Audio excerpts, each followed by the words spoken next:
This week, I took a look at the brand new Samsung Galaxy S24 FE, a brand new mid-range device joining the ranks alongside the Samsung Galaxy S series as well as the new Flip and Folds this year. New S24 FE has a very familiar design. It looks like something that you would expect, but is the latest in the Galaxy family that's offering Galaxy AI features. And it all comes to you at a more affordable price. At first glance, you might mistake it for its sibling, the Galaxy S24 Plus. With its sleek design, it has a 6.7-inch dynamic AMOLED display. With a peak brightness of 1900 nits, it looks stunning, it looks great and vibrant whether or not you're inside or outside with the sun beaming down on you. I will say with my brief hands-on time with the device, I did find that there was a few issues with the touch sensitivity, whether I was swiping up, down. I don't know if this is an issue that will affect on market devices, but it's just something I just want to point out. Now let's take a look on the inside. It features the Exynos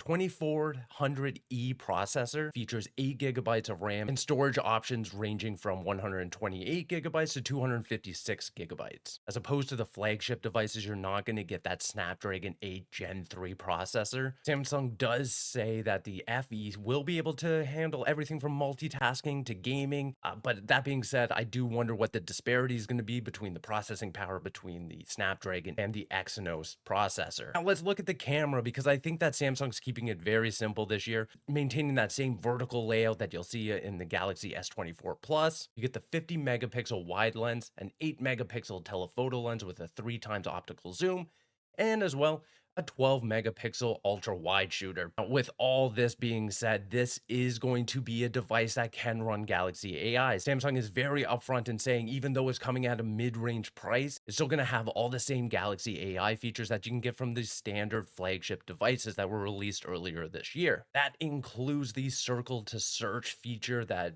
lets you circle something on your screen and instantly Google search will pop up and give you some suggestions. There's also photo assist, which is something that I've been toying around with on Samsung devices this year. It really allows you to manipulate and change your photos, whether or not you're changing the placement of something, editing something out. It's a really cool thing to try and use and experiment with. Something that I use on a frequent basis is Note Assist. This helps me transcribe audio in real time when I'm doing interviews or recording audio during a meeting.